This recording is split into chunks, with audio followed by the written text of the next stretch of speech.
Hello बच्चों, welcome again. हम पढ़ रहे थे चैप्टर डिफरेंशिबिलिटी। आज का टॉपिक है कंटिन्यूटी एंड डिफरेंशिबिलिटी। जो आपका चैप्टर है उसका जो सेकंड पार्ट है डिफरेंशिबिलिटी, इसको आज हम स्टार्ट कर रहे हैं। तो सबसे पहले डिफरेंशिबिलिटी है क्या, अवकलनीयता किसको कहते हैं, इसको आप समझने के लिए इसकी एक डेफिनेशन है, वो मैं आपको समझाना जा रहा हूँ। उसको लिख भी रहा हूँ बोर्ड पे। यहाँ पर x हम एक वास्तविक मान फलन मान के चल रहे हैं। यदि x एक वास्तविक मान फलन है, वास्तविक मान फलन, इसको आप रियल वैल्यूड फंक्शन बोलते हैं। रियल वैल्यूड फंक्शन है। एक्स हमने मान लिया एक वास्तविक मान फलन या रियल वैल्यूड फलन। तो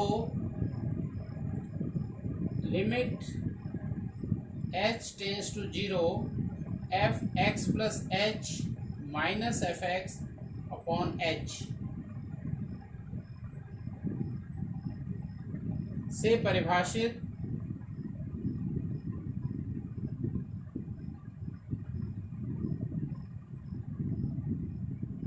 फलन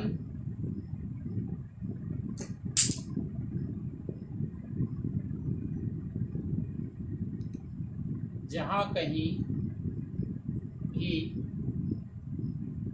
ये जो सीमा है, लिमिट हमने लिया है, भी सीमा या लिमिट इसको आप बोलते हैं, का अस्तित्व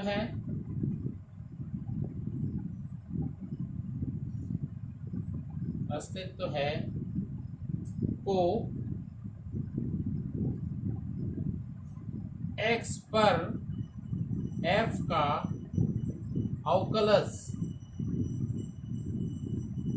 या डेरिवेटिव, अवकलज मीन्स डेरिवेटिव से परिभाषित किया जाता है, से परिभाषित किया जाता है।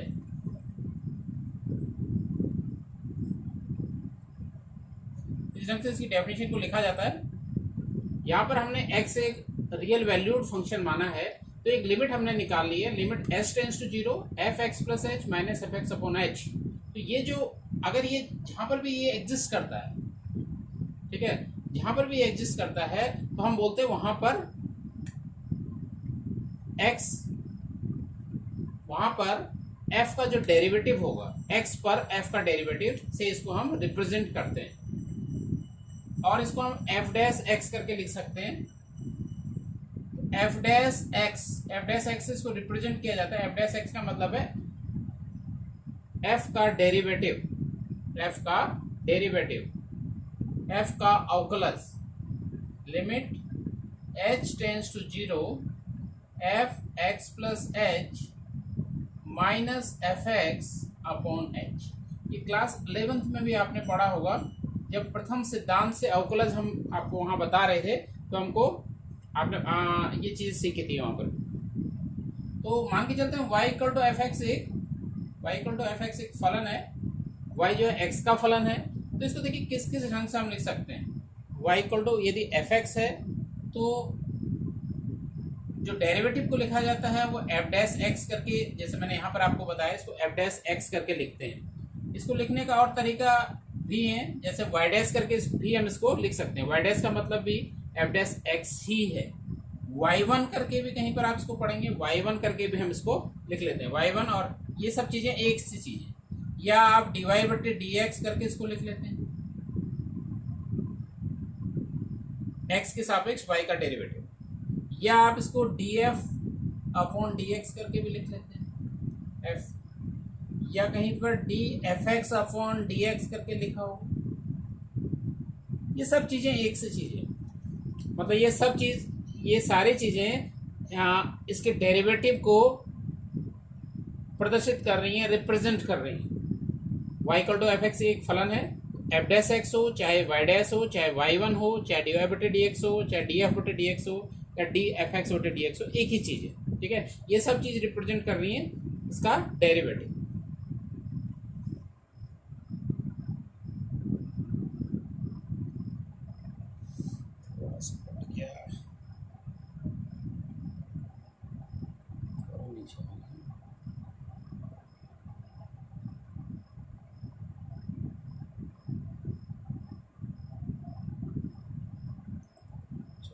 आपको दिया छोटा क्या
अवकलज का बीजगणित या अलजेब्रा ऑफ डेरिवेटिव्स, इसको समझते हैं।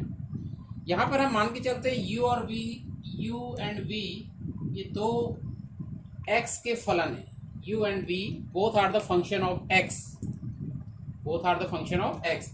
तो पहली चीज मैं आपको बता रहा हूँ, अगर हम इन दोनों के योग का अवकलज निकालें, डैश जो दिखा रहा है या अवकलज को दिखा रहा है, u प्लस v का डैश का मतलब इन दोनों का आपने दोनों फलनों का योग लिया और उसका अवकलज देख रहे हैं। इसका जो मान होता है वो u का अवकलज प्लस v का अवकलज होता है। ठीक है, इसको आप इस ढंग से भी लिख सकते हैं। अगर dy/dx के टर्म्स में आप इसको लिखेंगे, dy/dx के टर्म्स में इसको हम इस प्रकार से लिखेंगे, u प्लस v का आप इस प्रकार से आप निकाल रहे हैं, मतलब x के सापेक्ष इनके योग का अवकलज निकाल रहे हैं, तो ये हो जाएगा du/dx प्लस dv/dx। ठीक है, अगर हम अंतर निकाल रहे हैं तो यहाँ पर मैं अंतर लेके चल रहा हूँ, प्लस की जगह माइनस साइन, तो जहाँ पर भी प्लस है वहाँ पर माइनस साइन आ जाएगा। तो योग या अंतर इस ढंग से समझा जा सकता है। अगर गुणा है, अगर हम u मतलब दोनों फलनों का गुणनफल ले रहे हैं और उसका अवकलज निकाल रहे हैं, उसके लिए फॉर्मूला ये भी आपने क्लास 11 में पढ़ा है, आपको रिवाइज कर रहे हैं। ये होता है प्रथम फलन। प्रथम फलन मतलब u और द्वितीय का अवकलज v डैश प्लस दूसरा फलन v और प्रथम का अवकलज। ठीक है, तो ये फॉर्मूला आप लगाते हैं, इसको लेबनीज रूल भी आप बोलते हैं या गुणनफल का नियम इसको बोला जाता है। अगर हम भागफल वाला देखें, कहने का मतलब है u/v, भागफल का अवकलज, u और v दोनों x के फलन हैं, तो u/v का जो अवकलज है वो होगा, इसको हम अंश, इसको हर बोलते हैं। तो इसको ऐसे समझा जा सकता है, कैसे, हर गुणा अंश का अवकलज। तो ध्यान दीजिएगा, पहले हर लिखना है, हर गुणा अंश का अवकलज माइनस अंश u हर का अवकलज, इसके साथ गुणा होगा बटे हर का स्क्वायर। तो ये फॉर्मूले आपको याद रखने, ये आप पढ़ चुके हैं, फर्स्ट ईयर में भी आपने पढ़े, तो यहाँ इसको रिवाइज किया हमने। अवकलज का बीजगणित, कुछ मानक फलन और उनके अवकलज, ये हमने क्लास 11 में ये भी पढ़ा है, तो एक बार फिर हम इसको रिवाइज करेंगे। कुछ मानक फलन, जैसे मान के चलते हैं f(x) एक कांस्टेंट फलन है, अचर फलन है, इसकी वैल्यू k है, x पर डिपेंड नहीं करता, कांस्टेंट फलन है। तो किसी भी कांस्टेंट फलन का जो अवकलज होता है वो शून्य होता है, ये आपको याद रखना है। कांस्टेंट फलन का अवकलज होता है शून्य। अगर ये x की घात n है, x की कोई घात है, एक्स की घात n, ये वाला फॉर्मूला आपने पढ़ा था। तो इसका जो अवकलज होता है इसमें क्या होता है, ये जो पावर है इसके आगे से मल्टीप्लाई हो जाती है और घात इसकी एक कम हो जाती है। ठीक है, तो इसको आप समझ सकते हैं, जैसे एक फॉर्मूले से समझ सकते हैं। जैसे हम एक्स की घात 10 का निकाल रहे हैं, तो एक्स की घात 10 का अवकलज, एक एग्जाम्पल से मैं इसको समझा रहा हूँ आपको। एग्जाम्पल है, तो 10 पावर आगे से आएगी और एक्स की घात एक कम हो जाएगी, तो ये एक्स की घात 10 का अवकलज है। ये एक एग्जाम्पल मैंने आपको समझा दिया। तीसरा, अगर हम log x ले रहे हैं ई बेस पे, तो ये अवकलज इसका जो होता है ये होता है 1/x, 1/x, याद रखना है। चौथा, अगर हम log x ले रहे हैं a बेस पे, तो इसका जो अवकलज होता है ये होता है log ae इंटू 1/x। इसको भी याद रखेंगे। अगर आप e की घात एक्सपोनेंशियल x का अवकलज ले रहे हैं, तो एक्सपोनेंशियल x का जो अवकलज होता है वो एक्सपोनेंशियल x ही होता है। इसके बाद ये 5 फॉर्मूले हैं, कुछ स्टैंडर्ड फंक्शन आपने पढ़े और इनके अवकलज आपने पढ़े। अब कुछ और स्टैंडर्ड फंक्शंस या त्रिकोणमितीय फलन मैं आपको बताने जा रहा हूँ। ये 6 त्रिकोणमितीय फलन आपके पास, जैसे आपके पास साइन एक्स है, पहला त्रिकोणमितीय फलन साइन एक्स है, तो साइन एक्स का जो अवकलज है वो आपको याद रखना है, ये होता है कॉस एक्स। दूसरा त्रिकोणमितीय फलन आपके पास है कॉस एक्स। कॉस एक्स का जो अवकलज होता है ये माइनस साइन एक्स होता है। एट्थ आपके पास है टेन एक्स। टेन एक्स का अवकलज जब आप याद रखेंगे ये होता है सेक स्क्वायर एक्स। अगला 9 function cot x. Cot x का जो अवकलज होता है टेन एक्स की तरह होता है minus cosec square x. 10th आपका है सेक एक्स, एक और त्रिकोणमितीय फलन सेक एक्स। सेक एक्स का जो अवकलज होता है वो होता है sec x into tan x. और कोसेक एक्स, इसका जो अवकलज होता है ये माइनस में होता है cosec x into cot x, minus cosec x into cot x. अगर ये यहाँ नहीं दिखाई दे रहा तो यहाँ हम इसको लिख सकते हैं थोड़ा ऊपर, minus cosec x into cot x, उसे भी हम इसको बोल देते हैं minus cosec x into cot x. तो ये यहाँ पर त्रिकोणमितीय जब फलनों की मैं बात कर रहा हूँ, तो त्रिकोणमितीय फलनों में आप देखेंगे जब हम इनके अवकलज देख रहे हैं तो कॉस एक्स, कॉट एक्स और कोसेक एक्स के जो अवकलज होते हैं वो ऋणात्मक होते हैं। जो सी से स्टार्ट होने वाले त्रिकोणमितीय फलन है, जैसे कॉस एक्स है, कॉट एक्स है, कोसेक एक्स है, तो इनके अवकलज ऋणात्मक होते हैं। ये ध्यान रखना है कॉस एक्स का, ठीक है। तो ये आपको समझना है यहाँ पे जो सी से स्टार्ट नहीं होते, जैसे साइन एक्स है, टेन एक्स है, सेक एक्स है, इनके अवकलज धनात्मक होते हैं और सी से स्टार्ट होने वाले त्रिकोणमितीय फलनों के अवकलज ऋणात्मक होते हैं। अब एक थ्योरम है इसमें, इस थ्योरम को हम लिखने जा रहे हैं और इसको प्रूफ भी करेंगे कि कैसे थ्योरम प्रूफ होगा। ये थ्योरम ये है, इसको आपको याद रखना है, इंपॉर्टेंट थ्योरम है, बोर्ड एग्जामिनेशन में कभी ये पूछा गया है। एक सन में मैं देख रहा था इसको पुराने पेपर्स को, ये थ्योरम भी पूछा गया है, इसको समझ लीजिए, बहुत आसान है। ये मैं लिख रहा हूँ पहले इसका स्टेटमेंट, यदि फलन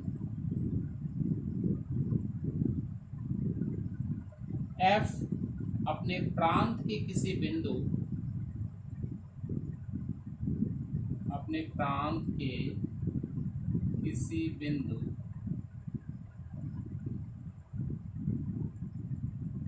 प्रांत का बिंदु हमने मान लिया सी पर अवकलनीय है, अवकलनीय मीन्स डिफरेंशिएबल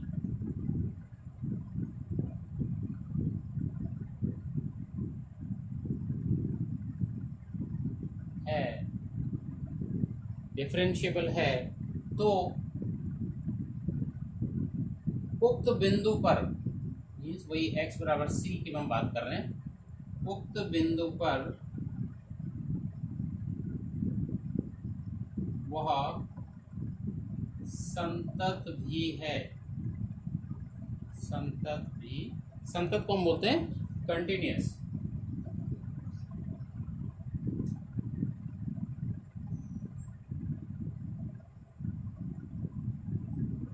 कंटिन्यूअस ई है। ये थ्योरम है, इसका स्टेटमेंट है। देखिए हम इसको प्रूफ करेंगे। सबसे पहले जो चीज हमें दी है उसको लेके चलेंगे कि फलन f अपने प्रांत के किसी बिंदु c पर अवकलनीय है। सिंस फलन f बिंदु c पर अवकलनीय है, बिंदु c पर अवकलनीय है, डिफरेंशिएबल है। अगर ये अवकलनीय है तो आपने पढ़ा है यहाँ पर अवकलनीय के केस में देयरफॉर लिमिट, यहाँ पर समझना है इसको, limit x tends to c, हम x टेंस टू c की बात कर रहे हैं, तो ऐसे केस में इसको लिखा जाता है fx minus fc upon x minus c, इसको हम f डैश x बोलते हैं। x का डेरिवेटिव बोलते हैं, ठीक है। तो ये हमने जो चीज दी हुई है उससे एक स्टेटमेंट लिख लिया। तो दिस इंप्लाइज, अब हम क्या करते हैं, लिमिट न्यूमरेटर और डिनोमिनेटर में अलग अलग लिमिट में इसको लिखने जा रहा हूं। तो limit x tends to c fx minus fc, ये हमारा न्यूमरेटर हो गया, अंश हो गया, upon limit x tends to c x minus c, ये डिनोमिनेटर है, equal to f dash c, f dash x। अब इसके बाद क्या करेंगे, इसको हम यहाँ मल्टीप्लाई कर देते हैं। तो this implies limit x tends to c fx minus fc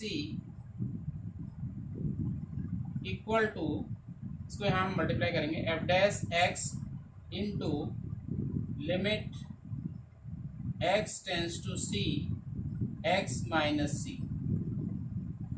ये कर दिया। अब हम लिमिट अप्लाई कर रहे हैं, तो लेफ्ट साइड में हम देख रहे हैं हमारे पास दो फलन है, तो अलग अलग इन दोनों में आ जाएगा। This implies limit x tends to c fx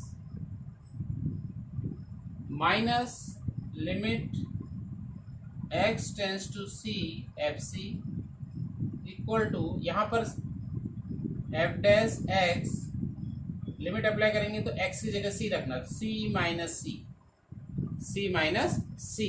अब c माइनस c हो जाता है आपका 0, c माइनस c 0, तो 0 इंटू दिस, ये 0 हो जाएगा।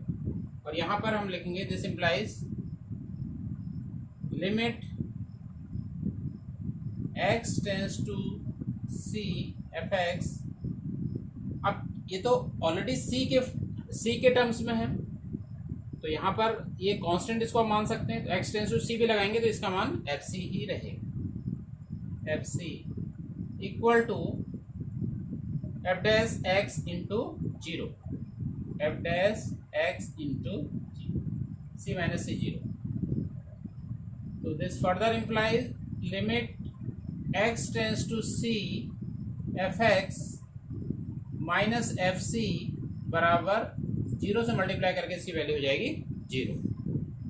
And this further implies limit x tends to c fx बराबर, इसको आप इधर लेके जाएंगे राइट हैंड साइड में, तो fc। तो ये कब की कंडीशन है, मैंने आपको बताया था जब हम कंटिन्यूटी पढ़ रहे थे, संतत पढ़ रहे थे, तो संतत की कंडीशन आ गई। तो संतत की कंडीशन आ गई, तो this implies x equal to c पर fx संतत है, x इक्वल टू c पर फलन जो है fx ये संतत है। तो इस ढंग से इस थ्योरम को प्रूव करना है। थोड़ा सा ध्यान देने की बात है, कहाँ से हमें स्टार्ट करना है, ये इंपॉर्टेंट, इसको आपको ध्यान में रखना है। उसके बाद आप इसको इस ढंग से करिए तो ये प्रूफ हो जाता है आपका, important for the board examination also. Thank you very much, आज के लिए इतना ही।